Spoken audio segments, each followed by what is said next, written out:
बहुत समय पहले एक सुंदर और भव्य महल पहाड़ियों के बीच बसा था। यह महल राजा विक्रम और उनकी पत्नी रानी मोहिनी का था। उनकी एक सुंदर बेटी थी, राजकुमारी मीना। महल अपनी वास्तुकला और प्राकृतिक सुंदरता के लिए प्रसिद्ध था, लेकिन उसके साथ एक खौफनाक रहस्य भी जुड़ा था। महल के पुराने नौकर कहते थे कि रात के समय वहां अजीब अजीब आवाजें सुनाई देती थीं। कभी कभी खिड़कियां अपने आप खुलती बंद होती और दालान में सफेद साए चलते दिखाई देते।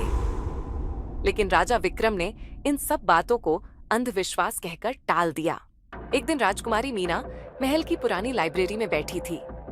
उसे एक पुरानी किताब मिली। किताब में लिखा था कि यह महल असल में एक श्रापित भूमि पर बना था। सदियों पहले यहाँ एक अन्य राज्य का राजमहल था और उस समय की रानी ने अपने परिवार को बचाने के लिए यहाँ काला जादू किया था। लेकिन दुर्भाग्यवश वह खुद भी उस श्राप का शिकार हो गई। तभी से यह महल अभिशप्त है। राजकुमारी मीना ने यह बात अपने माता पिता को बताई, लेकिन उन्होंने इसे भी एक कहानी समझकर नजरअंदाज कर दिया। कुछ दिनों बाद महल में अजीब अजीब घटनाएं होने लगीं। रानी मोहिनी ने महसूस किया कि रात के समय कोई उन्हें देख रहा है। राजा विक्रम ने महल की दीवारों से आती सरसराहट की आवाजें सुनी। लेकिन सबसे भयानक घटना तब हुई जब राजकुमारी मीना ने रात के समय अपने कमरे में एक सफेद साया देखा। साया ने धीमी आवाज में कहा, इस महल को छोड़ दो। अगर यहाँ रहोगे तो तुम सब कभी चैन से नहीं रह पाओगे। राजकुमारी मीना डर के मारे चीख पड़ी। अगले दिन महल के सबसे पुराने सेवक ने एक सच्चाई उजागर की। उसने बताया कि महल के नीचे एक गुप्त कक्ष है, जहां सदियों पहले श्राप को बांधने के लिए एक बलिदान दिया गया था। वह श्राप अभी भी वहीं कैद है। अगर उसे मुक्त नहीं किया गया तो महल और उसके सभी निवासियों का अंत हो सकता है।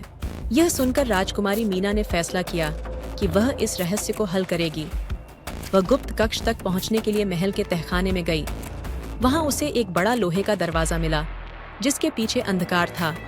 उसके साथ राजा और रानी भी थे। जब उन्होंने दरवाजा खोला तो उन्हें वहां एक विशाल दर्पण दिखा। दर्पण में एक रहस्यमय महिला का चेहरा दिखाई दिया। वह महिला रो रही थी। उसने बताया कि वह श्रापित रानी है और उसे तभी शांति मिलेगी जब महल के लोग उसकी आत्मा को माफ कर देंगे। राजा विक्रम, रानी मोहिनी और राजकुमारी मीना ने एक साथ रानी की आत्मा के लिए प्रार्थना की। उन्होंने कहा, हम तुम्हें माफ करते हैं, जाओ शांति से स्वर्ग में रहो। रानी की आत्मा ने एक आखिरी बार धन्यवाद कहा और दर्पण के भीतर गायब हो गई। उसके साथ ही महल की सभी खौफनाक घटनाएं समाप्त हो गईं। अब वह महल फिर से अपनी भव्यता और शांति के लिए जाना जाता था। राजकुमारी मीना ने अपने साहस और बुद्धिमत्ता से महल को श्राप से मुक्त कर दिया था। ये कहानी वहां के लोगों के लिए साहस और दया का प्रतीक बन गई।